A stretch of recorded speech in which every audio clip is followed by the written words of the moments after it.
This week I had a conversation with Paul Shanahan and James Best, who share how they set about taking action to create Future Bayswater, an award-winning community group focused on shaping the future prosperity of the Bayswater in Western Australia.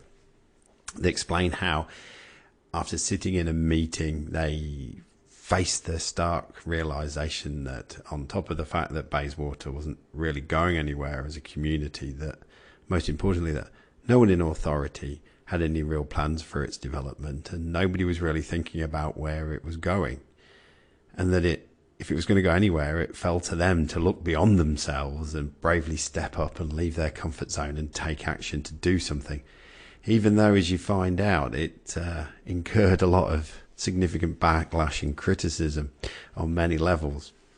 Paul and James have now created a movement and mobilised a community. They've brought in experts to educate and really engage with the community, and as they focus to seek the public permission and inclusion to shape the future of Bayswater, and by doing this really put the public voice to government and business alike. I think they've also enjoyed a few beers along the way. These guys really epitomise the WA real ethos of taking responsibility and putting yourself out there, making yourself accountable, irrespective of the scale of resistance that may come your way in doing so. So enjoy Paul and James. Hello and welcome back to WA Real. I'm your host, Bryn. Taking action to proactively create and shape the future of our neighbourhoods and where they're going in terms of development is this week's topic that we're going to dive into today with my guests, Paul Shanahan and James Best. Paul was born and raised here in Perth, WA. Paul had what he describes as a typical WA upbringing of footy, cricket and beach. He has a very successful career as a teacher and is currently Head of Science at Chisholm College in Bedford. In 2015, he started the Future Bayswater project. And in 2016, he met James. James is fourth generation from WA, although actually born in Melbourne. We'll work out how that works in a minute. James studied at Curtin Uni and since then has had a variety of roles with a focus on strategy and facilitation to bring about wide-scale change. He was also Mayor of South Perth between 2007 and 11. James and Paul, welcome to the show. Hi, Bryn. How are you? Very well. G'day, Bryn. Thank you.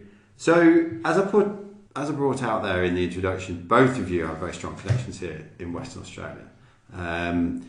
Do you think that the fact that you were both so rooted in WA from your childhood has played a significant role into why Future Bayswater has been such a passionate project for both of you? It's a really good question. I would say undoubtedly. My memories of growing up in WA of my parents and their parents, the ones that were still alive, were still talking about the war, and the depression and how hard they worked to make, my life what it is now. I think the big thing I learned about living in WA through my parents is that nearly everybody I knew from their generation wanted to leave the place better off. And they worked really, really hard at doing that.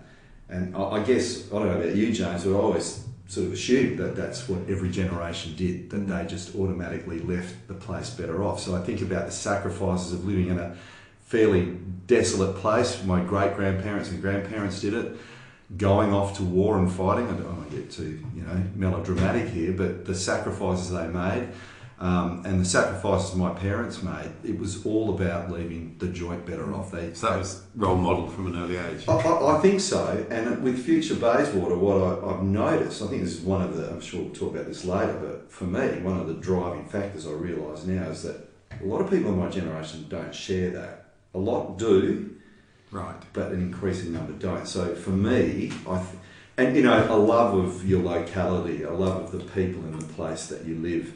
Love WA, I love all that it's given me, I want to give it to my kids, but I do have concerns about its future development. But that's probably the big thing I got. Yeah, and I guess for me, my great-great-grandparents pushed their wheelbarrow over the Nullarbor from Melbourne in 1870, so they actually came for the Jarrah boom. Imagine that, a Jarrah boom before the gold boom. Wow. And so they got down to Collie, and it was an incredible hardship of actually having to chop the Jarrah trees down in order to put them into logs and send them off as ballast back to London. They then became the subway, the London Underground sleepers, and the incredible hardship. So my father talks about the group settlement scheme that they lived in Ongerup and Esperance, and my grandfather was a school teacher, so they basically travelled around. Every 2 years they got moved to another school, and it got to the stage where my grandfather would often open new schools. So when Esperance was discovered, he opened the school there, and his last posting was opening the Churchlands High School here in Perth. So interestingly, when my dad left uni, he thought Perth was a bit slow and backwards and a bit too quiet, so he decided he'd head to Sydney, where it was going to be undoubtedly more exciting. He got to Melbourne and met my mum, and that's where I was born. Right. Mm. Yeah, I mean, and that's actually something we have in common, because my dad was a teacher as well, and he was actually worked in the Catholic system. He was actually a Christian brother, which is another interesting story. But he, in fact, I'll tell that story. He grew up in Fremantle. He was very, very poor times. So this is about, he was 13, about 1939. A lot of the family had gone off to war. The Depression had happened. And basically, where was he going to go to school? How was he going to get a proper education? And the Christian brothers in Freo took him in. Right. In those days, when you were recruited by the brothers, you were there for life. And in fact, he would say he's passed away for over 30 years now, but he would always say he owed a lot to the brothers. However, in 1963, he realised it wasn't really for him. And he was the first, as far as I know, he was the first guy in WA to leave the Christian brothers. Right. And he met my mother, and the rest is history. But, that sort of, he had a bit of guts to do that. I think I learned a bit about courage through that. He worked in the Catholic system, and like James's dad, was responsible for opening a school. Not so much opening it, but sort of like college in Jundanna, making it bigger. And this was back in the days before Gough Whitlam had decided that they were going to spend money on education on Catholic schools, and he actually took a real punt and expanded that school, taking the punt that people would want to go to that school, and that's what happened. And it was a really courageous, enterprising decision, but a really future-focused decision as well. Right. And I don't know about you, James, but I think I get a lot of that from my father. Not saying to the extent that he had it. Yeah. But doing what we do, you need a bit of courage. Yep. As you realise tonight, you need to be future focused, and you need to be a little enterprising and a little selfless too. I would say. I don't know what you feel about it. I think for me it's around purpose. There's no point having a conversation about how you make a place more vibrant and active if you're not sure about. Do we want a street full of chocolate shops, or do we want a street full of restaurants? We've got to have a mix. We've got to have services and facilities that are going to be useful for people to be able to serve the community, the people within 800 metres to 2 kilometres of a town centre. How do we get them to come back to the town centre rather than jumping in their car and driving to Subiaco or driving to Eastwick Park or Leederville? There's plenty of vibrant, active town centres. Bayswater's not one of them. Right. So our purpose around live, work, play, and providing local jobs. So for our kids to be able to live locally and have a job, and not just any old job, but interesting jobs.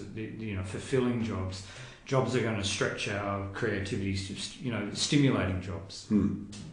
So that gives us a nice segue into the Future Bayswater. Can one of you explain, for the listener who's not aware of it, what is the Future Bayswater initiative? Well, look, prior to Future Bayswater, I was one of these people that just sort of expected progress, that as the population of Perth got bigger and bigger, and we're heading to 3.5 to 4 million by the middle of this century, we're going to double in size. Always was vaguely aware of that, but I just figured, well, generations try to leave the place better off. We will pay for this and do this. And what I have learnt over the last 2.5 years is it's just not the case. And actually, if you want the place to evolve the way it needs to cater for that population in a prosperous way, and in a way that's going to be fulfilling, and in a way that's going to allow people to have the childhood I had, that was as good as that. You can't rely on government to really do that, especially local government. And I don't want to bag local government too much, but that's where I was seeing this disconnect. And so it really started because of that. So in this particular area, in the street that we're on at the moment, there was a local planning strategy here that was about 45, 50 years old. You weren't allowed to have buildings more than 2 stories tall. Right next to a train station, then a couple of years is going to have 3 trains per minute coming through it. It's going to be the first stop from the rail, from the airport to Perth. Yeah. And I guess I was one of these people that just thought, well, of course we'll maximise and leverage this opportunity, and it just wasn't happening. But I didn't know how to go about it. I went to this meeting one night where people who espoused the opposite view to what we want completely outnumbered myself and a few others. And that was a bit of an epiphany. I realised, well, hang on a minute, Well, tell me more about this meeting. Okay, so the watershed moment. Okay, so I was talking about this local planning strategy in this area, and finally an amendment had been made, and I may get the terminology wrong here, James. You're the wonk. You can actually tell me. Yeah. But basically, the plans were changed to allow for taller buildings, and we finally got our first green shoot of investment in the Bayswater Town Centre. Right on the site we're on now, there are plans for a 20-metre high building. Yeah. And like a lot of people I know, we went, great, there'll be people here, and that all the things that come with more people will come. Economic sustainability, vibrancy, bars, which I was particularly interested in. My kids may even be able to come and work here, which I'm really looking forward to. But the outcry from a certain group, and I've learnt now it's a minority, but they are a very loud minority, shocked me. There were people not only opposing this, but actively opposing this, and doing it in a very aggressive, interesting way. Anyway, I had some friends who are councillors who said there's a town hall meeting happening. Basically, at this town hall meeting, it's been called by these people that I've just been talking about. They can actually make motions from the floor, and the council will have to seriously consider them, vote on them. Would you please come? Otherwise, there'll be no one there who actually supports the progress we're trying to get. Now, not all the councillors are like that. So I went along, and there was over 100 people there. And this is at the town hall, and I walked in, and there was a sort of a frisson in there, which I have now become quite used to. I actually cause it when I walk into rooms. When I walked in there, I went, there's something, this is not right. And it was basically a meeting that threw up all of these motions that was going to undo all of the good work that was being done to make this a place that it could be. So I won't go into the details of that. And I was horrified. I was absolutely horrified. So, they were all having their say, and it didn't seem to be based on evidence. It just seemed to be based on what I want and what I like and what I feel, and not what the future needs. So, but there were a smattering of us who got up. So I got up and started speaking for development and progress, and the temperature of the room dropped about 20 degrees, and the hostility was thick in the air, and I actually kind of enjoyed it, I must admit. Maybe that's another reason I started this. Disruptor. But I noticed, I think so. But I noticed around the room, I noticed a few other people saying the same things that I was saying, and I just said to myself, I have to meet these people. That was the epiphany. It was like, if I don't meet these people, I can't do this on my own, but I'm going to have to do something. Yeah. Because I could see the next 50 to 100 years stretching out in front of me around here, and I was not seeing what I wanted to see. Yes. I was seeing a moribund place, no jobs, buildings falling down, a real lost opportunity, is what I saw. So one of the gentlemen who was speaking was a gentleman called Andrew Watt, who you actually met before we started this. And I managed to get his number, and I was cold called him. He was still spewing from this meeting. I mean, you reckon I was angry? You should have seen this guy. And I don't think he could believe what he was hearing. I said, we've got to do something. He goes, yep. So it really came down to, I'll just grab a bunch of mates, whoever I get to come, you do the same. And that's how Future Bayswater was born. And I think in telling you the genesis of that, you can tell what we're about. We're about leveraging the opportunities that an inner city hub like this has. It's virtually in a city. You go and stand on the Bayswater train station siding, and it looks like Doodle-a-Kine at the moment, but it's going to be a major hub. It's going to be a Metronet hub, and there are massive opportunities that we can leverage out of that around jobs, housing diversity as well. That's a big one for me. I've got young kids. I had them quite late. And one thing that really occupies me is where are they going to live? Because by the time they get around to buying houses in Bayswater, they're just not going to be able to afford it. They're just not. But there's no housing stock for them. There's hardly any apartments or anything like that. And you know, I see what Bayswater's doing. It's fighting sort of for intergenerational justice. Right. Where are our young people going to live when they grow up? And more than that, when James and I, you know, get older and we want to downsize, where are we going to go? Yes. And at the moment, the planning in Bayswater is saying to these people, you can't live here, go live somewhere else. Right. That's the net effect of what the planning in this area Every is decision is a communication, and that is that. That's the message I'm getting, loud and clear, and I just can't have that. I can't have that. I've been very lucky to find some mates like James and Andrew and a whole stack of others who feel the same way. And so that's how Future Bayswater was born, but that's what we're trying to do. Have I left anything out, James? No, I think, you know, the whole idea is live, work and play. So, you know, could you imagine a town centre where you don't actually have to drive everywhere? We also know from the research, so we're very much evidence-based, and we've got, which we can talk in more detail, but we've had Curtin students last semester. We had a group of architecture master's students. It was a research piece, and then this semester we've got an urban planning group and two architecture groups talking about future conditions. How are people going to live their lives in a livability sense where you don't actually need to jump in a car to go and get a litre of milk, and then you have to jump in the car to go to work, and then you come back and then you jump in the car to go and see your mates? You know, 20, 30 years ago, you could go and see mates and have a few beers and not worry about, you know, you could get home safely, but you might have the police. Now you'll have, with booze buses and everything, you know, it's really had a significant impact on the hotels and the small bars.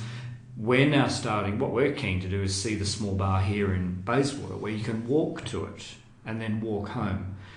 Look, it's a very European, and it's probably a romantic notion that you can live, work and play in a location like Bayswater, but in order to do that, we've got to have some intensity. We've got to get some more apartments in the town centre.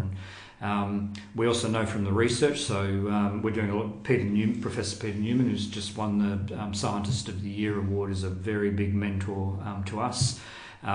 He's spoken at our events and he's often on the phone. The research is showing that young people under 25, they don't want to drive as much as we did when we were 25. When I was 25, it was drive everywhere and drive lots of kilometres.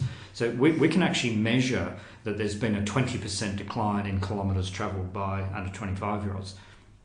Part of that is also being driven by congestion. People don't want to sit in traffic jams anymore.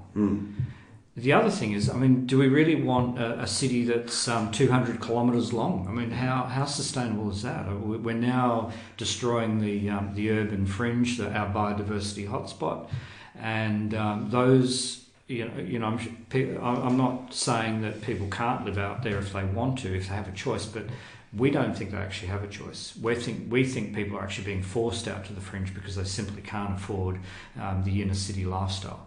And I guess, I was extremely lucky. I was able to buy a house within 3 kilometres of the town of Perth CBD. I've got 2 kids. There's no way knowing that they're going to be able to find the several $1 million that they need to buy a place in where I live. So we talk also about ageing in place. It's this idea that people who went to school, primary school, high school, who live close to mum and dad or live close to their grandparents. Do we really want families broken up where mum and dad who've already paid £10,000 for a place in the town centre, their kids are now having to spend hundreds of $1,000s out on the urban fringe, and it's that the distance gap between families is something we're trying to fix here in this community where you can have multi-generational living. And look, this is an anathema to a lot of Perth people. They're not used to the idea that, as in European cities or some of the more dense American cities or Asian cities, where everybody lives in the town centre. And instead of sprawling out, what we're suggesting is we go up. And we're not talking about 40-storey buildings in Bayswater. We're talking modest, 6, 8. In fact, the what was the Anna Kelderman study? That was Building Bayswater. So the Building Bayswater report, the feedback is overwhelming that people want 8 to 10 stories in the town centre to be able to get that critical mass, so we can make the town centre work better. Yeah, the idea that there is a wine bar opening up a few doors down here, and we can look out the window, and when Bryn, we're not seeing a lot out there. No, we're not.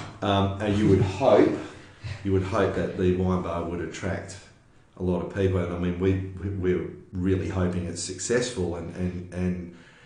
But geez, if they had people living on top of that, yes, that guaranteed. It would be a no-brainer. The risk would be reduced. So it's that wallets past windows, not travelling elsewhere, spending locally, playing locally. There's a lot of facets to what we're trying to achieve. But there's a lot of benefits that flow from that, and that's what we try to emphasise. So how do you envisage actually making this happen and influencing it? You've painted a cracking picture of the vision and some of the things that you want to see in Bayswater. How do we go from great vision to making it happen? Yeah, well, that's a really good question, and I think the best way to answer that is to talk about what we've done. Yes. And we have not got everything right. There's no doubt about that. We've made mistakes along the way. But I think the first thing that Andrew and I did was we got in touch with other people. I want to give a shout out to Linda and Phil Slater, who I know will be listening to this at some point, two of the first people we met, and a lot of others, Greg DeRuy, these are local people, Ben Doyle, have to get an army, It started off as a little squadron, but you can't do this on your own. But you get people together, and we had a really one project, and one project was to make sure that local planning strategy I was telling you about. I think it's called a town planning scheme, isn't it? A TPS. It was the Bayswater Town Centre Structure Plan. Yeah, it's called something. Anyway, was to save that, to make sure that did not get overturned at council. So I guess we had a really pointy purpose at the beginning. And I think a lot of us thought that if we were successful at that, we wouldn't have to do anything else. Because the door would be open for future development. Correct. What we learnt along the way was that, in fact, that's not the case. You have to be ever vigilant, because there's a lot of ways that you can overturn things like that, and you can slow the process down. And it's very easy if you're not in the conversation. There was only one conversation going on, and that was no, we don't want any of that. So that was another reason, that was another purpose to us, to start another conversation, the opposite to that, to let our decision makers know that there are people out there who do want to see progress. So and investment. And investment, that's correct. And I guess at that point we realised that we were battling for something bigger than that. And then the other thing we noticed is that, in fact, wherever you have a place like Bayswater, this problem will and does occur. Yeah. So it's a big Perth-wide problem, and you can go to any other major city and it happens, but we're talking about Perth. So at that point, I think we did a really smart thing. It wasn't my idea, obviously, but it was smart. But a few people said, we need to stop and we need to figure out what our purpose is. Yes. And that's where James... I'll just back up and say the first fight was actually to save this building. So Paul's often fond of saying that we started out trying to fight for one building, and now we're working for a whole town centre. Right. Yeah, that is true. So when I talk about this local planning strategy, that's what I'm talking about. We were essentially trying to save a building. Yes. And we were a Facebook page, and that was about it, and a letter writer. And we wrote lots of letters, we started going to council. But we then stopped and said, what do we want? And that wasn't hard, but then what you're asking is how are we going to do it? Yes. And so we decided we had to think about what we wanted to be like. This is how I'm seeing it. By this stage, James had come on board as the mentor and has just been, I'm going to ask about that in a minute. Yeah, invaluable. And he can tell you how invaluable he's been and why. But we spent a lot of time. We decided what we wanted is we wanted this conversation that we were promoting to be safe. So all the wacko stuff that you see on social media, we really wanted to try and stay out of that. Haven't always been successful, by the way, but we work really hard at trying to have a safe, robust conversation. By safe, you mean where there's no personal abuse, yes, no threats, where you can disagree, but you do it in a manner where you're talking about the issue. And we're really strong on that, and the administrators of our page will make sure that happens by blocking people, greying them out, and other ways. So we decided we were going to do that. We decided we wanted to be data driven. So this is probably the physics teacher in me. But this stuff cannot be about emotion, because if it is, you're lost. Yeah. Because it is an emotional subject. You're talking about the places where people live and what it's going to be like. But if you are future focused and you have the community interest in your heart, that's an exciting conversation to have. If you're not that way inclined, and that might sound harsh, it's a fearful, really scary conversation to have. And when people get scared and they get fearful, they can quite often start saying things that quite frankly aren't true. But there's change and there's unknowns. Correct. But I guess it's the blanket. What we're doing is creating a slum, or we're creating a less advantageous place to live. We're trying to pick winners. We're driving down the price of our houses, or we're only trying to appeal to the evil, greedy developer who's simply going to maximise their profit and destroy the community. And some of there's a lot of urban myths out there around how does a community take control. I think really what Paul's talking about is how does a community take control of the agenda, rather than have the developers do it to you, or have the state government come and tell you what they're going to do to you, or a council that's sort of caught in the crosshairs and doesn't have the courage to actually mount the evidence, explain future conditions, and explain what the future, how we can make a tangible benefit. Yeah. And it's interesting because in the previous podcast I did last week with a guy called Bryn who owns the Space Cubed in Perth. Yeah. He pointed out something which I struggle to put my finger on, probably from being raised in England and only coming here 8 years ago, but he pointed out that as Australians very much look towards government to do something, and you mentioned that earlier in this conversation, and then all of a sudden it's like, well, surely they're going to help us or look after us or do this or do that, and often they don't. And so you get to that turning point of, right, we've got to do this ourselves. We've got to take responsibility, accountability, and we've got to drive this as a collective. And that's what I'm hearing here. Totally. And I mean, yeah, absolutely. And getting back to, when you look at a group like us, we actually see ourselves as one leg of a three-legged stool. So there's government, who set the direction through legislation. That's really important. And then, you know, governments are broke. It's pretty much true. We need private money. You know, we need private developers to be there to fund this vision. It's just a given. You know, I mean, Peter Newman told me that most superannuation funds in Australia send their money to your old country to fund the development there. So, you know, we need that money to fund the vision that we're talking about. But the third thing you really need is you need a Future Bayswater. You need an authentic grassroots local group who, as James says, well, okay, there's the broad vision. Now, this is what we want it to be like here in our locality. So we're striving to be that. I mean, getting back to how we do it, I mean, the evidence base is really important. Yeah. Because you know, these urban myths and these mistruths and these overstatements, you've got to confront them, and you've got to do it in a safe way, and you need evidence to do that. And by the way, we're not splitting the atom here. This has been done successfully in a lot of places, including London and a lot of other places that many of us have been to. We then decided that if we got up in front of the community and started saying, this is what we want, this is what we want, we were going to come across probably as the dogmatic type of group that we're not a big fan of. So what we decided to do, and I just had no idea if this was going to work, because I'm not from a town planning, development, architectural background.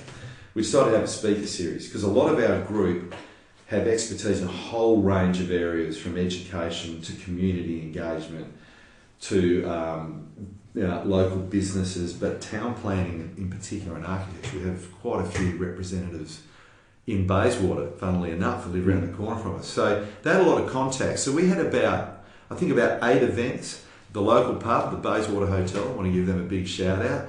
Fantastic place to eat and drink. But they very kindly gave us a room there for nothing and allowed us to hold these speaker series. We had 24 speakers across a whole range of areas. Should I just give a quick list of it? James can do this really well. Trevor Shilton from the Heart Foundation. Piers Verstigan from the Conservation Council. Architects, urban planners. Marion Fulker from the Committee for Perth. RAC, the minister. So we had the Shadow Minister for Planning. We had the Planning Minister. We had Senator Dean Smith and Dave Kelly talking about digital disruption. We've had Tim Hammond. Bless Tim, we miss you, mate. And we're looking forward to working with the new member for Perth. We've had state and federal politicians and bureaucrats. You know, so it's and I think probably our most high profile was Professor Peter Newman. Rita Sapiotti. Bill Hames, who runs the largest architectural practice in Australia. Haim Charlie spoke. And all of these, so Paul, so that's basically the calibre of the speakers we have. We're inspirational people. You know, I mean, what would the Heart Foundation be interested in rejuvenating a town centre for? Their connection, obviously, if you're going to deal with obesity and heart disease, we need to get people walking more. How do you get people walking more? They've got to walk somewhere. You've got to go somewhere. You can't just aimless. I don't know about you. I mean, if it wasn't for my dog and the fact that I don't have a car, 18 months ago, as a result of these speaker series, I actually sold my car to be able to walk more, and I've now lost 5 kilos in a year with no change to diet or anything. All I'm now doing is walking from the train station, walk to work, walk home, and it's actually you meet more people. You're out on the street. So the Heart Foundation are interested in an urban development debate. From a health point of view. The Conservation Council are interested in contributing to this, because if we continue the destruction of the biodiversity world hotspot out on our urban fringe, we'll have a city that'll go from Geraldton to Bunbury, and that's just not sustainable. So we were looking for people that could be inspirational and talk about urban regeneration from slightly different perspectives that all then build a story or a narrative about what is it. Look, in any other part of the world, Bayswater would be a thriving community hub with vibrant, active. There'd be people coming and going, lots of local jobs. There'd be a choice of restaurants, cafes, small bars. There'd be a dry cleaner. There'd be a fruit and veg shop. There'd be stuff for people to come and do. So that's really the evidence that we're trying to collect. Yeah, and they were knowledgeable and they're experts in their field, and they did it for nothing. Yes, which spun me out. And so, as a physics teacher, I was the MC of these events, and I just learnt so much, as I'm sure the hundreds and hundreds of people from the local community who came did as well. And so we did that, and we live streamed it on Facebook. So you can go to our Facebook page and actually watch these. The other thing we were doing at the same time is we were advocating directly to our decision makers. Right. But again, we'd all seen this done in a particular way before, and we decided we didn't want to be like that. So we've always tried to be very calm, again, evidence-based, supportive. We pitched ourselves as someone's in the community interest, future focus. So what we're talking about may not necessarily actually benefit us very much, because it's probably going to take a while. We might not even be here. So we do a lot of advocacy, and we'll talk to anyone in any level of government or any influencer that we can.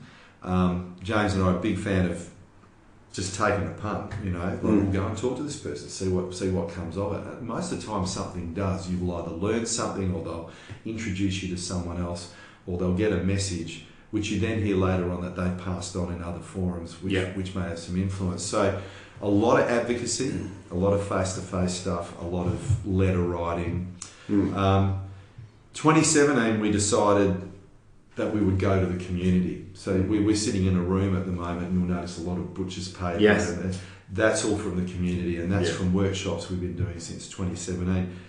And all of it was around what the speaker series is about, what makes a good town centre. Yeah. From all those perspectives that James educating. I suppose so, yeah. I was certainly educated.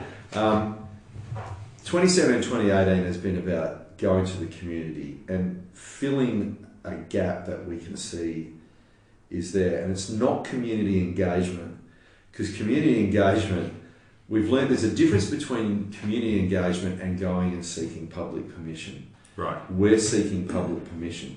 Community engagement, a really well-known community engagement person told us, is normally done at the end of the process, not before.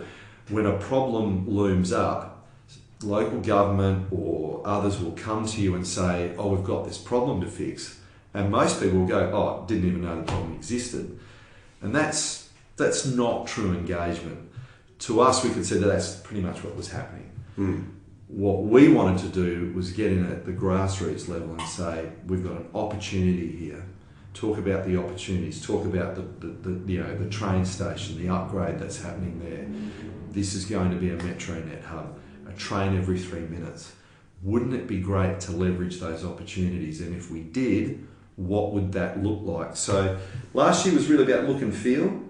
This year is about, okay, how are we going to do that? And out of all the work we did last year, 3 themes emerged about the sorts of things that people could envisage a successful town centre and area being like. Fit into 3 categories: people, place, and prosperity. So we've started 3 working groups. We've only met a couple of weeks ago for the first time. I was blown away by the number of people who came out on a Thursday night to sleepy old Bayswater, pouring with rain. Had about 50 people split into 3 groups, all locals. A couple from out of town as well. Talking about how are we going to make this a prosperous place that people want to come to. And so that's kind of how we've gone about it. And I think it's being authentically grassroots. Yeah.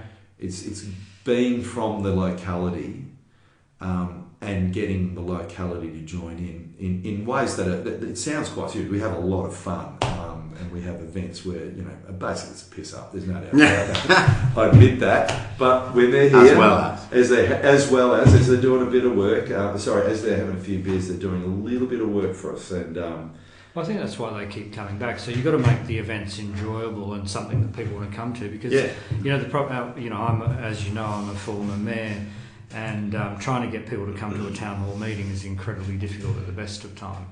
So, what would actually motivate you to go to a town hall meeting? You've either got to be really, you've got to be pretty determined to either stop something, or you're going to talk about the outrage that you have with whatever new proposal, whatever the change is. The sensible middle aren't going to turn up because they're assuming that the government is actually going to provide housing. That's what we were saying earlier. Yeah, that they're going to provide the sort of services and facilities, and they're going to provide the housing and the jobs that we need. I think the reason why we spend so much time encouraging the people, and we go out and we invite everybody. Everybody is welcome to come along to these workshops, and it's not Andrew and Paul, our chair and deputy chair, cooking up some evil plan in a back room somewhere and then forcing it on the rest of the community. This is actually the community themselves deciding what it is they would like to see. And we've also been incredible. I think the other shout out we need to do is to Jim Wyatt from Curtin Innovation Central. So Jim's run a couple of design sprint process, which actually helps us focus on, we've only got an hour to speed, to quickly get ideas down on butcher's paper, but to have them organised in a way that is around, what is it that we need to do, how do we capture the opportunity, and what is it that we need to do to get started. So those three and that's, you might have picked up that with Brody at the Flux and Spaced Cubed around digital transformation and a digital sprint. We're doing a design sprint. Yes. And that is the way that we've been able to mobilise the community to bring people together. And then the final point is that all of the work that we've done is up on our Facebook page and our Trello page. So every bit of these butcher's paper that you can see in here, Bryn, and this is a reasonably large room, and it's covered in butcher's paper. So we also keep it up on the wall so that anybody who comes in here, and actually we use this place like an exhibition space, you can come in and see the work that you did 6 months ago and still see it up on the wall, and believe that Future Bayswater is taking those ideas seriously, and we're curating them to maybe land wouldn't it be great to have a boutique brewery? Wouldn't it be great to have a farmer's market? Wouldn't it be great to have like a Space Cube or a Flux here in Bayswater, where we can help with the digital literacy? We can bring people up to speed with the transformations that are happening. Yeah, I think that you can see we've connected with a lot of people. I think that's the other thing we've done. And people like Jim White and Peter Newman and all the people we've spoken about, people like Elena Raku, who we both know. These people have expertise, and I think we've been really good at gathering people like that to the cause, if you like. I think a lot of them who are in this space look at us and were surprised. They couldn't believe that a group like us would spring up, who were not afraid to talk about the future and wanted to talk about the future, wanted to talk about the issues of population growth, but all the opportunities that can be leveraged from that. So I think, talking to and getting collectively as well, rather than just a good idea over a beer. Well, that's always a great way to start. It is. But you don't want and to I know you have beers at these events, but what I'm saying is that often, we have come up with these great ideas in isolation. Correct. Yeah. So where do you guys see the green shoots coming from, which will start to turn things around towards where you guys are sort of visioning and planning and. Well, the green shoots are everywhere. Yeah.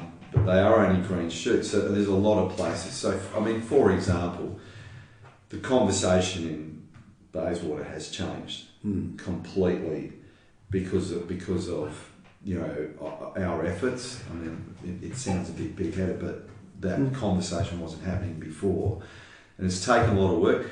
And those opposing views are still out there. There's no doubt about that, and those people are more than welcome to them. But I think what we've shown is that there is a hunger for the sort of vision that we've been talking about for this town centre and this community. So to us, the massive outreach we now have on social media, the massive number of people who come to our events, that's a green shoot. When you talk to people like Dean Smith and the federal ministers for cities, we've had two of them come and visit us here in Bayswater, and you talk to them about their vision and what has to happen in Perth cities, and the things that they are doing in terms of legislation, and also the carrot approach that they are using via things like city deals, those sorts of schemes to try and get this to happen. I see that as a green shoot. That's a big conversation. We've mentioned Dean Smith before. Dean is one of the main politicians talking about population growth now, and doing it in a calm, sane way where you don't have different groups being vilified or whatever. So I see that, the state government, when we talk to the state government, there are people there that, are saying Metronet is our number one thing that we have to accomplish. Bayswater is front and centre of that. This is actually low-hanging fruit for that. So when you meet people like that, you see green shoots. But what about in the third leg of this? Because there was the people, there was the government, and then there's the business. Yeah, I mean, well, the thing about business, and I mean, you probably talk about this better, James, but let's put it this way. When the council here a couple of years ago changed the local planning scheme to say you can have a building that's 20 metres tall, immediately a development application went in on this site to build. It's not built yet, probably going to be built next year, and that's how much opposition there has been. But to me, the developers will go where there's less sovereign risk, where there is clearly an appetite in the community, and they're not going to be stuffed around, okay?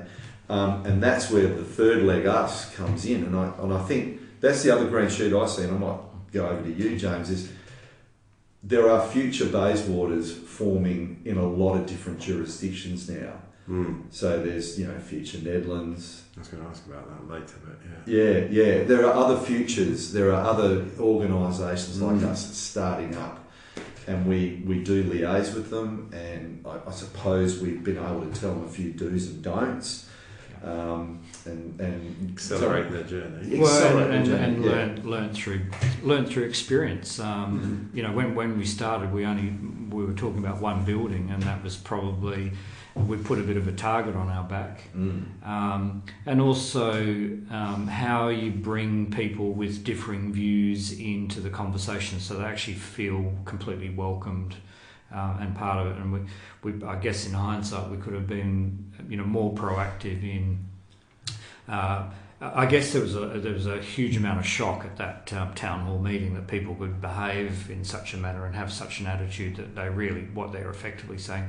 I love it when they say, "Oh, we're all for development. Just put it down the road, Maylands or Bassendean, but just not in Bayswater."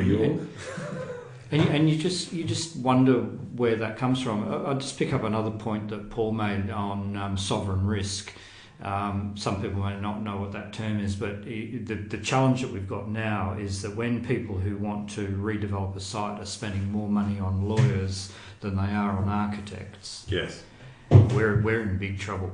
And so the people who are opposing development, and some of the councillors who come up with these strange amendments that come out of nowhere, we're not quite sure on what basis they're suggesting that we've got to reduce the height of the buildings.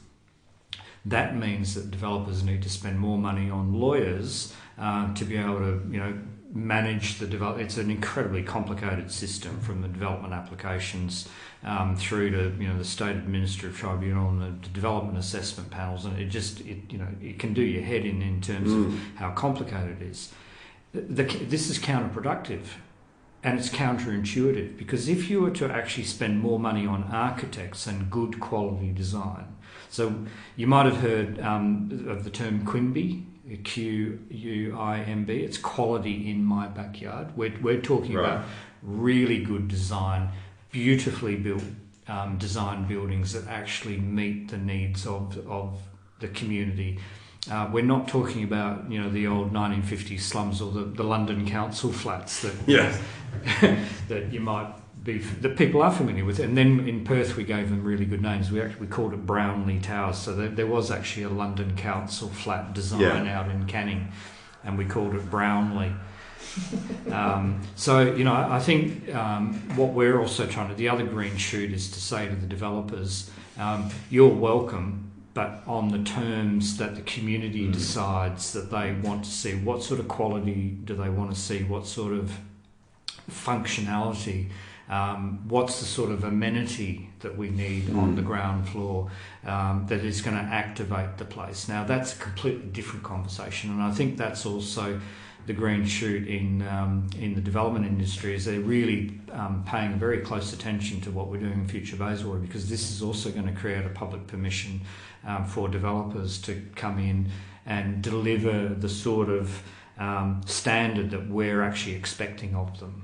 Yeah, that's right. I mean, we have spoken to developers, as evil as they are. We've gone into their lair and spoken to them, and it's like anything. I'm a teacher. I don't just go in and do a minimal job to drag my pay home. One of the things I've learned about developers who cop a bad rap around here, they really do, is that they want to do a good job. They're putting things up that will be there, buildings that will be there for half a century at least, and they don't want to have pinned on them some abomination that was done on the cheap. Now, there's no doubt there are some out there there's no doubt about that. But certainly the developer that we're dealing with, have dealt with here, who we've spoken to, and who has kindly let us be in this house rent-free, we're paying for the utilities, he'll talk about the fact that he wants to have pride in what he does. But a bit of guidance would be good from the community. And this is the other thing that, this is another green shoot. I think what we've promoted is a conversation about, in fact, there are ways that communities can have a really big say in the look and feel of a place. The local council has a really big responsibility with that. They can have a panel and a set of guidelines, and every development has to satisfy those guidelines, and a panel of experts will actually determine that. Now, we've got half of that. We've got the panel. We've got no guidelines in Bayswater. But that's a green shoot. And Future Bayswater were instrumental in getting the design review panel up and in place. We put a lot of pressure on the council to do that. I think the other green shoot was Amendment 76, which was how can we be charitable about Amendment 76? But luckily, the councillors decided, once we explained why it wasn't going to work and how was going to be a detrimental impact on the quality that we're looking for and the yield. So a yield is in terms of how many apartments can we get in the town centre, which will then drive the economic sustainability of the town centre. So we've through our advocacy, through our lobbying, and through our deputations at the council meeting, wasn't it heartening, Paul, when it was unanimously rejected? Yeah, it was. So there's a green shoot there. So they're everywhere, but they're slow-growing green shoots, and we need a lot more. So, our job is not over yet, and we've got to keep pushing in all the ways that we have. But the boat has turned around. As I say, I still go back to this. There was only one conversation going on 3 years ago. No, it's no. No, not in my backyard. Please do it somewhere else. Wait till I die. You can do it then. Whatever. and that conversation has completely changed now. And I think that was an incredibly important first step. But it's taken us a long time. That's why it's good to have a big crew. So when someone is a bit worn out, you can go say have a rest, and someone sit down and someone go out the front. Yeah, that's right. Hard on that. Yeah. How do you deal with the fact that obviously you guys can see things so clearly, and then there are people that just can't, or they're not there yet? I mean, you must.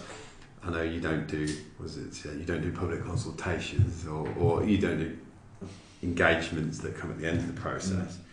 But there has to be an element of patience behind this, because you're bringing people up to speed, etc., with not just a vision but a way of thinking.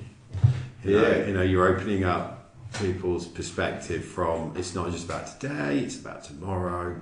It's about, what do you want it to look like in 5-10 years time? What do you want to look like for your kids? Do you want your kids to still be around, be able to visit you? Because if otherwise they're going to be an hour away because they can't afford to live where you do. That's a whole lot of education, not just on a knowledge basis, but on a perspective basis. How do you guys deal with that? Well, I would start off by talking about how we've found people generally to be in this space. So you've got your bell curve, your normal distribution. Yeah. So at either end, you've got the people who get it, as we would say, who have our vision. We would be at the 10 to 20% at once. Yes. And we have our vision and we're going to pursue it, and obviously we're very determined and we're not going to change. At the other end, you've got people who are the complete opposite, and they are not going to change either. Yep. In the middle, you've got people who were probably like me a couple of years ago, and God bless them and good luck to them, who just live their life and expect that this stuff will be taken care of. So the first lesson is we're pitching to them. Yes, we are pitching to them. So you've got to channel your energies to the right places, and we are not always successful at that. And I mean, I'm called the chairperson of Future Bayswater, and the one thing that drives me nuts is that occasionally we start talking to that 20% at the other end, and we're not going to change their mind. No, you're not going to get a return on your effort. Thank you very much. I hope all the group are listening here, because you're right. I mean, and so that's a battle for all of us to keep reminding ourselves of that. And I mean, James, myself, and Andrew had a chat about that this afternoon. Let's just remember who we're really trying to go after. So that's the first thing. That's trying where I start. Win friends and influence people. We really, I mean, that's an old 1934. How to Win Friends and Influence People, Dale Carnegie. Yeah, it's still true today. Yes. Yeah, and I think what we've learned is there are some things that you just never talk about. So we spent our first 6 months talking about a building, and James said before that put a target on our back. Yeah, because it allows that other end of the spectrum to take you down a rabbit hole you never ever get out of. You're talking about a building. Yeah. You're not talking about the vision anymore. So what we talk about now is the vision, and the buildings that are built have to serve that vision, and we try not to talk about that as much anymore. So that's a don't. We're having serious discussions about serious things, but we try to have a lot of fun. We didn't always do that. Our speaker series were pretty serious stuff. But we organised an event a couple of months ago, and nearly 900 people rolled up. I mean, we were shocked, and it was basically beers and burgers and beats. And James is getting the flyer right now. But while people came, it was on this site. Yeah, it was on this site here over these two buildings. But in this building, when people came in with their beer and their burger, we were asking them for some feedback about what they would. So making it fun, I think, is really important. And what it's enabled us to do is to hook into a demographic that we've been singularly unsuccessful with. And I always say to James, if you're going to call yourself Future Bayswater, you better engage the future really quickly, and the future meaning younger people. And we've started to have a bit more success with that, and that's been a game changer. You're right about having patience because that middle 60 to 80% I'm talking about, that's a lot of people. Yes. And to get a critical mass of those, it's a relentless day-by-day effort. And that's what we're doing. So, I don't know. Well, we've built an amazing profile on Facebook. So we've now got 1,600, we're over 1,600 likes. And we've got to reach 25,000 people that dive in and out of our 25,000 unique individuals that are, so they're local, but they're also people in, you know, the other future locations that Paul was talking about who are really keeping an eye on what we're doing. We're acting as a bit of a pilot project. Yes. Around how do you go about getting that public permission? How do you go about connecting with Gen Y, Gen I? I mean, at that our last open house event, we had 50 prams turn up. Now, they are with babies in them. Yeah. yeah, and those babies are going to be the future decision makers. So, you know, we're actually talking to mums and dads and their teenagers and their young adults about the sort of lifestyle opportunities, about livability, about what they would like to see in the town centre. So, you know, we've asked people, what sort of services and facilities do you want in the town centre? We've just lost our fruit and veg shop has closed up, and the conversation is, what do we do next? You know, how do we get those sort of businesses to actually want to come to Bayswater? Because at the moment, it's almost like there's this magnetic force field around the town saying, "Don't come to Bayswater, go anywhere else." Yeah, repelling. And you know, I think we are volunteers. Yes. So how do we sustain the efforts? It's been tough, but we've started to get support from like Bendigo Bank. I think, you know, it's really important we mention them. They're a local community bank and they've been really, really generous. Have to say, the local councils has kicked in some money recently to help us with an event. And, you know, by actually having a connection with Bendigo Bank, who obviously a lot of locals bank with, that's given us another connection and has enabled the bank to be seen as very proactively community, which they are anyway, but very, very local activities. But it's also, I think, a really important partnership. I think I think the partnerships are really important. I think that gives you credibility. Our partnership with Curtin University, that's blown me away. 2.5 years ago, I had no idea that was going to happen. James has been one of the main reasons that's occurred. To have architecture and town planning students in our town centre, and they're young people, talking to young people about what do you want this place to be like. Yeah. In terms of a capturing hearts and minds exercise, it's been incredibly powerful. And you were in here today with a mentoring program, weren't you? Yeah, so we had 65 students and a dozen mentors, you know, and engineers, architects, urban planners, economists, placemakers, local government. Just amazing how you can put some experienced professionals in with a group of students, and what was really gratifying at the end of the day was that both the mentors and the students said we got a lot out of that. So the mentors are now connecting with young people, with the young professional students who are in their final. So these are urban planning students in their final semester. So next year these will be town planners going out and working for the consulting firms and local government and the rest. And to have a practical experience. So this is the first time that Curtin has actually left the campus and set up a satellite or a hub. This is the Regeneration Innovation Hub where we're sitting. It was our initiative to put it together, but without Curtin's partnership. This is the power of actually the students coming in and having a practical project where they can see for themselves that the town currently is not working. Yeah. They know that one of the busiest train This is real stations. life. This is real. Yeah, they're in the field. They're in the field. They're watching what Metronet are doing with that train station. This is going to be one of the busiest train stations outside of Perth, metropolitan Perth, because it's a junction. The airport line comes in, the Midland line comes in, and in time the Ellenbrook line will also join at Bayswater. So these students are getting a tangible experience. It's real. They can feel it. They can see it. But the mentors come in and they're engaging with a bunch of enthusiastic students that also want to be part of the experience. So I've really looked for, the students are here every Thursday afternoon and all day Friday. So we have the town planning students on Thursday afternoon, and then we have 2 different groups of architecture students, one group in the morning, one group in the afternoon. We had them all here today, 3 groups, and the frisson, I think, was that word you used at the beginning. Yes, it's my new word. So what does the next 3 to 5 years look like for you guys? Wow.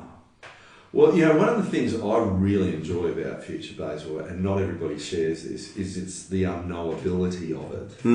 I really like that. I know James. I was intrigued to know how this question was going to be answered. Yeah, because I think it'll be more of the same. We will always continue to do our advocacy via the local council, via state and federal government. We will always do that.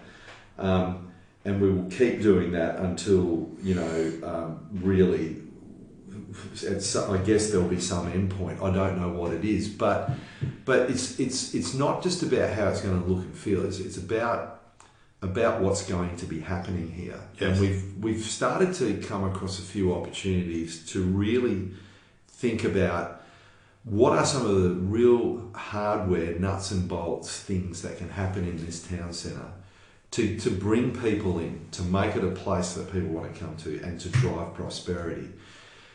And so we've got a few ideas, which I don't know that we can really talk about, but I think only because they're so embryonic. The problem is also about raising expectations. You could talk about, could we actually drive enough local employment that, because at the moment Bayswater's employment self-sufficiency is one of the worst in metropolitan Perth. In other words, everybody has to leave in the morning. Paul is one of the few people that actually lives and works, so he doesn't have that far to go from home to work. But everybody else, they have to leave in the morning to go somewhere else to work. Yes. We could turn that around. It becomes quite a ghost town during the day. Oh, that's right. But it's not that we've got a secret squirrel club, because when you come in here and you see the butcher's paper, and there's lots of really great ideas, from a Made in Bayswater campaign to stuff out in the light industrial area, to a boutique brewery, to a whole bunch of other opportunities. But we're in the planning phase of that now, because we've built such a body of work, and we've also now got a reputation where people actually are coming to us. Yes.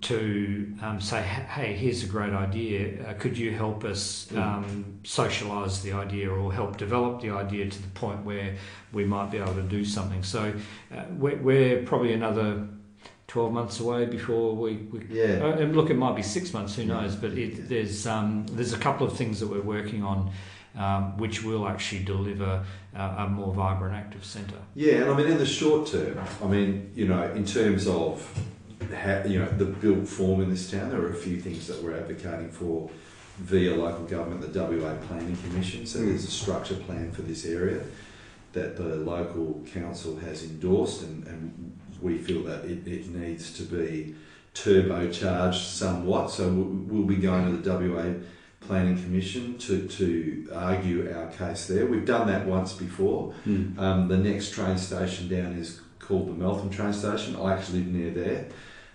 Structure plan, same deal, came out nowhere near what it needed to be to drive the investment and all the benefits that can come from that. So we ended up going to the WAPC and getting some significant changes there. So that's looming large. And, in terms of Metronet, there's going to be a station upgrade. But, Metronet is not just a transport plan, or it's a plan for urban regeneration. So we're having a pretty big input in say into that.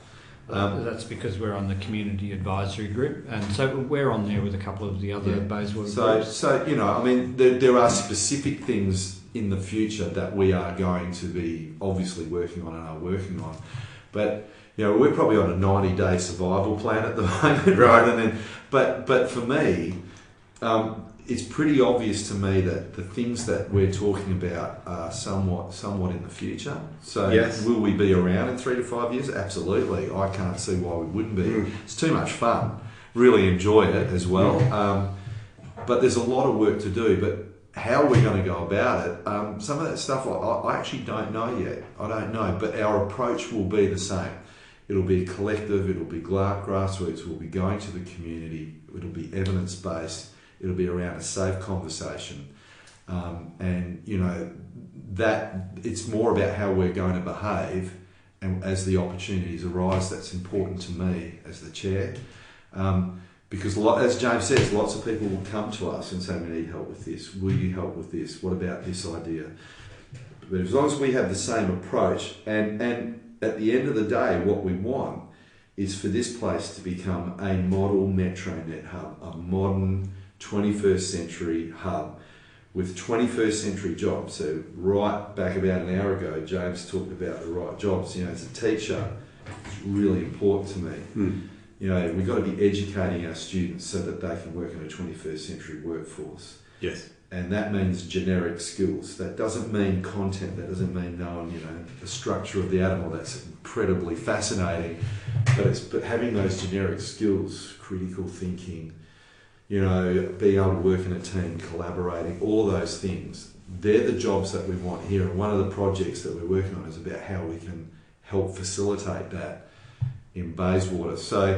And we've got a potential sponsor that will just, even does my head. I mean, Curtin is an amazing partner, but this other project we're working on with a very significant sponsor, I think, for me, the next 3 to 5 years is around our financial sustainability. So Future Bayswater needs a financial sustainability plan.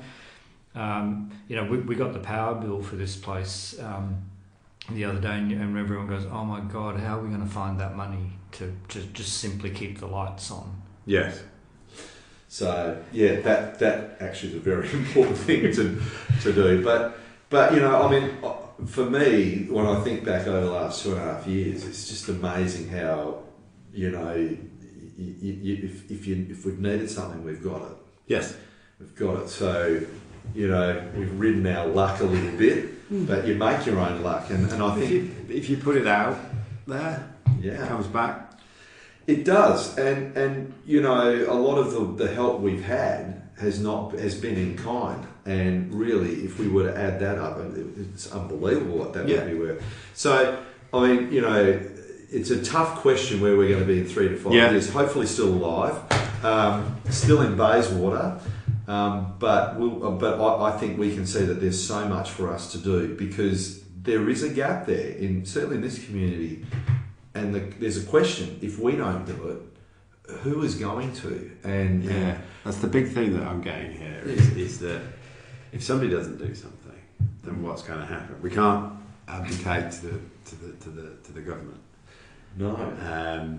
And again, a theme that pops up in podcasts is, if we're not taking responsibility, we're not taking accountability for ourselves, where we live, what we put in our body, where we work, who is. And you abdicate that, then you'll get what you get. That's right, and it will happen to you. To you. And not with you. If you think about that's where bad outcomes come from, And I mean, certainly in this space, that's so true, And there's no point in whinging when it happens to you and you don't like it. But that's a big lesson, I think, that it really changed my view of what government is able to do, actually, and I probably had a misleading view of what governments were actually capable of. That third leg, the community is really, really important. You get your best outcomes with that. Well, I think it's around, the local leadership. I talked about the term sovereign risk. Well, Paul mentioned sovereign risk, and I gave you a bit of a definition. For me, one of the ways to avoid sovereign risk is that we actually articulate what it is that we would like to see. Yes. And we're out there advocating for the sort of decision making that we would like to see. And as one small example, the original budget for the Bayswater train station was 40 million. And we know, because of the feedback that we've had from the Minister, is that, and folk in the Department of Transport and Metronet, is that as a direct consequences of us identifying the opportunities with connecting the train station to the town centre and to the light industrial area and traffic movements and all the rest of it, the budget is now $86 million. Because it sounds like you provided an articulated research. So we're providing a solution, a local solution, and one of the ways to deal with sovereign risk is that you actually take the risk away from the decision-making process and the investment place. Now, the state government has almost said, thank God somebody's actually here talking about what they want to see and what they're for, and helping us identify some of those planning solutions, which then allows us to go on and build a train station that we know most people are going to think, hey, this is a good thing, this is a good outcome for our community. Yeah, it's difficult to take action and do something. It's easy to sit on the sidelines and throw rocks. Totally. And as I was introduced to recently is, if you're going to make massive change, or you're talking about massive change, then you're going to be met with massive resistance. Correct. The size of the change will be met with an equal amount of resistance. So it's almost reframing that to, if we are getting massive resistance, well, we must be on the right track. Oh yeah, I mean, hatred can be a validation. You know, I mean, I always sort of say it's okay to be hated by the right people. That's a validation. But you know, I guess we try to make these tough decisions easier to make. That's what we hope to do. I think sometimes some decision makers think we're making it harder for them because it's not the decision they want to make for whatever reason. But you know, we like to think of ourselves as a bit of Kevlar for these people, because I actually think that there would be councils all over the place that would love to have a Future Bayswater type group there. One of the things that's coming through to me is that you're almost like blazing the path of shaping out the blueprint for this for other places. Yeah, the how-to manual, which we must write one day, James. But that's why, I mean, we've had some other councils come and talk to us about what is this group doing and how do we start that. It is quite unique, I think. I don't think there's many groups like us around. We're getting that feeling. And I know there's a Yimby movement over east, and there's a Yimby in Perth. But what we're doing, I gather, is very unique. So that's yes in my backyard. Yeah, sorry. Yes, exactly. And I think, Paul, you know, the other validation, Paul, is that you're awarded. So we've also got industry feedback and recognition. We've had the Planning Institute of Australia. So we had the State Planning Champion Award. We won the Best Community Engagement Plan, and we had a special President's Commendation for the work that we're doing. So, you know, to get that from urban planners and professionals in the space. And then, I mean, Paul never ever imagined that we'd head off to the National Planning Champion Award and he would be awarded the National Planning Champion of Australia. There you go. Yeah, that I'm still trying to figure out what that means. Yes. But you know, I just take that as a validation for what the group's doing, and it's really interesting talking to people from that industry on those nights before we'd had too many celebratory drinks.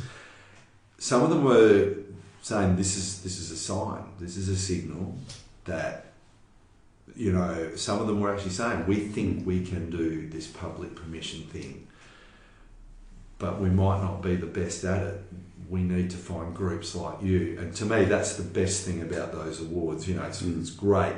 It's great to have a gong, and it's great to be feted. But we've actually focused on driving out of public permission. Yeah, that to me, talking to people that night,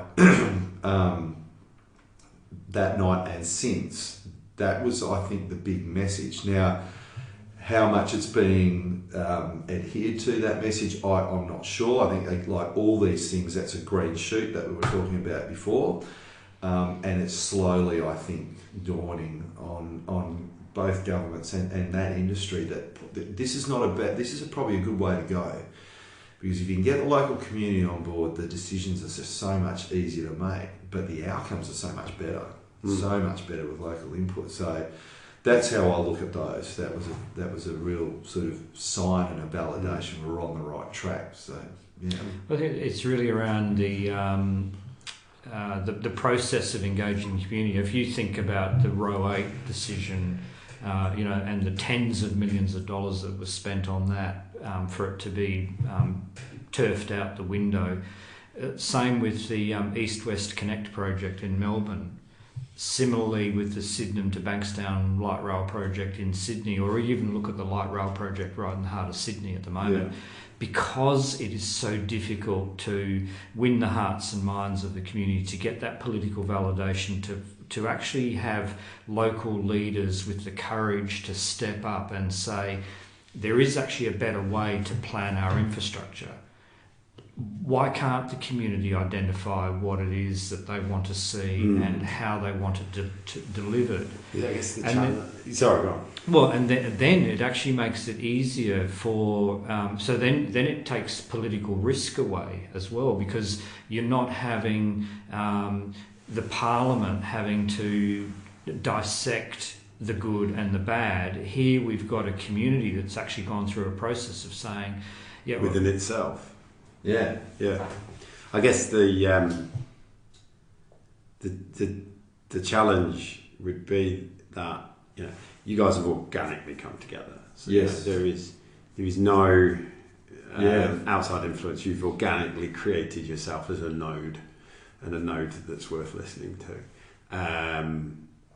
If you were trying to synthetically replicate this, then there'll always be that smell of intervention, as opposed to Well, we've got a process. I mean, we're actually following a model. So we use the Oregon visioning model. Portland had similar challenges to Perth 20 years ago, and Stephen Ames, the director of planning, came up with a process to facilitate conversations. He's the guy that talks about public permission, and there's a journey that you go on. So we can actually replicate the process. There is some, to go back to our physics metaphor, there is science behind what we're doing. Yeah. But the art of the way that we've gone about, to have Feral Brewing as one of your key sponsors, I mean, who would have ever thought? Pretty cool. You sold a lot of people. So if you could go back, I'm going to ask you both individually the same question. If you could go back to the very first start of when you got involved in Bayswater, Future Bayswater, and give yourself a piece of advice, what would it be, Jane? Look, I think when we started talking about heritage and biophilic design, we probably weren't sensitive enough to the people who are really change is confronting. There's a nostalgia for the past that we probably weren't sympathetic enough to say to people, you know what, we can actually have a vibrant active town centre and keep the heritage. And so biophilic design is basically, it's a Singapore model where you have a forest and you sleeve the city into it. Yes. What do we do in Perth? We buy the quarter-acre block and we clear so there's only sand left on it. Yes. We take every single blade of grass off it. And I think we could have helped some of the people who are fearful of change realise, hold their hand more and actually say to them, we'll go on this journey together. I understand why we did it. I mean, it was that town hall meeting where we just saw people behaving so badly and so selfish, really, in the sense that they were saying my self-interest and my private property rights actually transcend the greater community good. That's very good, James. I agree with all of that. What would I say? I think I would have try to identify that middle 60 to 80% a bit earlier.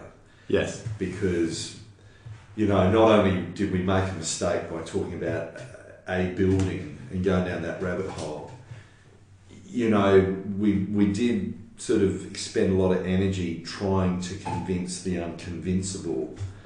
And I think once we worked out who our audience was and how vast it was and how reasonable they were, then our efforts became a lot more successful. And yes. And quite frankly, we were still grappling with that, I think, 2 years in.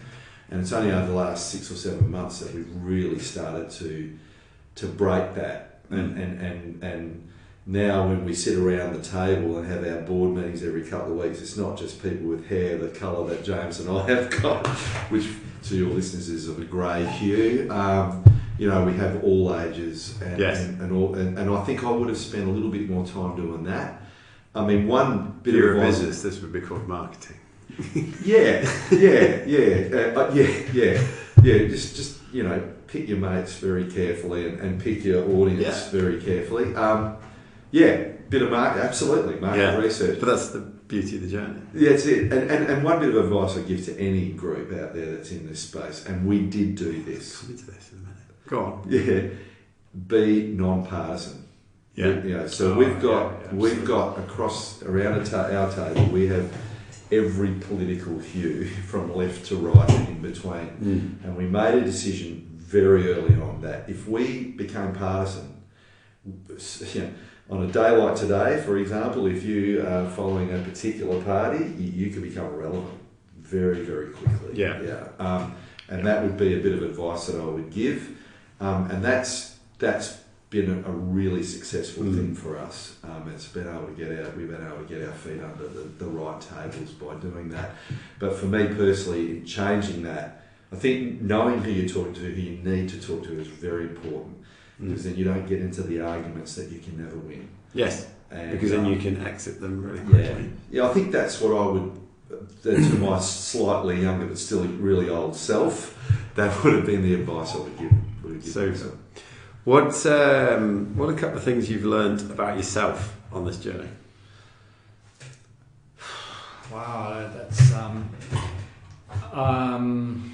I think we're actually pretty resilient. I think we've actually. It's not we. This is you. Me. Well, the courage to actually stand up to people who get very personal and attack you personally. Only today I got an honourable mention on the Facebook page. I'm just saying, why did that happen? Why would somebody mention you by name as... They were impugning your motives, James. And I wasn't having that. So I think for me having the courage, the depths of courage, the depth of strength to actually persevere, I think that surprised me. The other one is just how much I love doing this. This is really. I've met some people now that will be lifelong friends. People that will be sitting on the front veranda of the retirement villa, up on the 6th floor. The building that is built here, overlooking the sprawling metropolis. Bayswater, overlooking the slum you created, James. No, I'm joking. I think the other one is how creating a network of networks, how powerful that is. That's actually surprised me, where we've created a network within Curtin, so it's not just the architecture school and the town planning, it's also the business school and university development, and the university is now looking to us to place mentors and place interns, and that has surprised me. And the other one is just how much to have virtually, all of the ministers come here to see what we're doing. Mark McGowan, we've not had the Premier yet, but anytime you'd like to come and visit us, you'd be more than welcome. I'm sure he listens to my podcast. He'll be there in no time. I hope he does. Well, he should be if he's not. Or maybe one of his minders will be listening to it, and we'll pass the message on. So I think for me, it's just how much fun this is, but how important the work is. Yes. We really are planning for our future generation and our future kids' prosperity, and trying to help the broader community understand that future conditions are actually going to be vastly more difficult than they were privileged to enjoy in the 50s and the 60s. Life was pretty easy. Life was good, and it was a much simpler time. I've got 2 kids, and the challenge that they're going to face is really quite profound. And for me, I'm really proud that I've actually had a part to play in how we manage that transition to a brighter future. What about yourself? What was the question again? What have you learnt about yourself? Yeah, that's right. I was mesmerised by your answer, James. That was very good. I've actually learned. I'm surprised at how little I care what other people think of me. Because I reckon that must be quite liberating. Yeah, it is. And I'm 54 now. Yes. I reckon if I'd been doing this at 44, I would have gone insane. Right. Because you are relentlessly attacked in a lot of different ways. Yes. And I reckon I would have gone berserk. Yes. You can't say that to me. And I mean, I would have got very angry. I probably would have got upset. I guess I didn't. I had a sense at that meeting that if I took this step, I was opening myself up to a lot of criticism, hostility. Putting yourself out there. Yeah, and I'm surprised at how much I enjoy it. And because I see it as a bit of a validation. My wife doesn't like it. She doesn't like it at all. And my kids are probably, I had kids later, and they're probably a little too young to realise it. Although the comment comes out, and you just go, you've been listening to some conversations, but it is very liberating because you're out there saying what you believe is important, working every day in a volunteer status to do it with people that you really, very few people I respect more than the people I know in Future Bayswater. And it's incredibly important, but it does attract a lot of vitriol. So for me, it's quite a personal thing. I was surprised early on how well I was reacting to some of the things that were being said. Except you weren't quite so happy when your car got vandalised. Well, even that, I walked out one morning, and this was after I had been up in the council advocating for the Meltham structure plan, and I got interviewed by the local rag about that on behalf of Future Bayswater. So it was pretty public what our position was, and we'd copped a lot over that, a lot. Posters, a whole lot. And then we went to the WAPC, and the decision came out. I was in the local rag again. This is great. And the next 2 mornings, I walked out. My car had egg on it, and I remember walking out with my daughter. She goes, "This is my eldest daughter, Ella, who's very, very calm and measured. She's only 13. Oh, Dad, there's egg on your car." And she was almost saying this to me as if, "Did you do that?" And I went, "Oh, okay," and we just brushed it off. And that happened again the next day. It was very clear to me.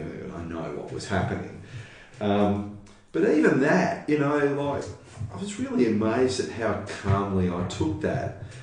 And in fact, I haven't completely washed it off because it's a reminder of a validation. This is where my head has gone now. I think I'm going insane, but I think that's a really good quality to have, because it is, as I said before, such an emotional area. I totally get that. But if we only address this issue of population growth and how we're going to leverage this in an emotional way, we are not going to get what we want. Yeah. And so along with being evidence-based, you got to have that calm demeanour. And I'm really surprised I seem to mostly have it. So that's a big thing I learned about myself, and I think it's important. I think, it's fantastic to hear in that, it's so easy for us to feel passionate about something and get teeter right to the edge of coming out and saying something and then going back to where it's comfortable. Yeah. But to actually come out and express, this is me, this is what I'm about, love it or hate it. This is a part of why I do the podcast. To have real conversations with whether people can say what they want. Yeah, it's fantastic. It's great to hear and hear. Yeah. By the way, haven't always got it right. No. But the good thing about having a large group of mates is then you'll get them telling you need to put your head in. Yes. And that's really important too. Indeed. So, So, last question for you guys Sure. is for anybody out there who, let's come outside of Future Bayswater and Futures, for wherever else, for anybody else out there who sees something and wants to mobilise people around them to shape, whether it's the community, the things that they see, etc., what first sort of steps would you suggest to them? well, get a gang. Find some like-minded mates who, like-minded souls. Really important. Really important. You need the capacity. You need the skills they bring. You need them to pick you up when you're a bit flat. You need them to tell you to pull your head in when that happens. But of course, then it's the start of the network of networks, James, because of course, if you can speak to 5 people, and they speak to 5 people, you're away. Yes. So I think for me, that was my first step. For me, it's about the message, because there are people in the community who are talking about keeping Bayswater back in the 1950s. Why is that message not resonating? Why has that group not become as big as Future Bayswater? I think that's probably has surprised me, and it's around our purpose and our message. We're really clear about why we're doing this. So for me, as Simon Sinek says, why? What's your why? What's your why? And how can I convince you, Bryn, that my why is actually something that's going to resonate with you and connect with you in a way that you're also going to take action? Because otherwise, we can get in our own little echo chamber. Yeah. And we can, get the group think happening around, we just want Bayswater to, we've got this nostalgic, romantic, hankering for the past. But is that actually going to deliver a better future for our kids? No, Yes. Look, at our grandparents are going to might find it fantastic, but you've really got to be able to connect with the broader community, and you've got to have a message that's palatable. So we're not extreme in the sense that we're, as Paul talked about, the bell curve, or it's actually the law of innovation diffusion. Oh, yes. Around how do we move people along the continuum, get them engaged, help them understand the issues, and then empower them to take action, empower them to be part of the movement. And we've now got, so we talk about how it's inclusion, influence, and a movement. For us, it's being as inclusive as possible for everybody that wants to be part of the conversation. How do we then influence the decision makers? And along the way, we actually have become a movement.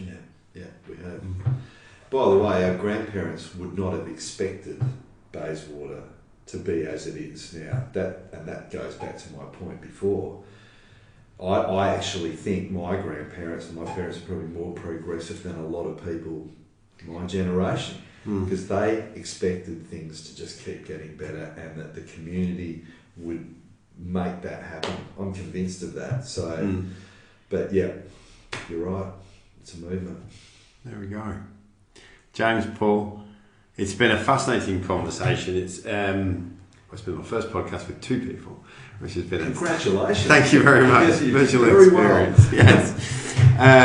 No, but it's been fantastic to hear how you've stepped up, taken action, created a movement, brought people in, stepped out of comfort zones, found stuff about yourself, and then helped other people to do that and do that and do that. And we get so stuck in me now, foot in the past, and to open up that perspective to bigger than me, present and future is a big sea change, and we just don't get enough of it.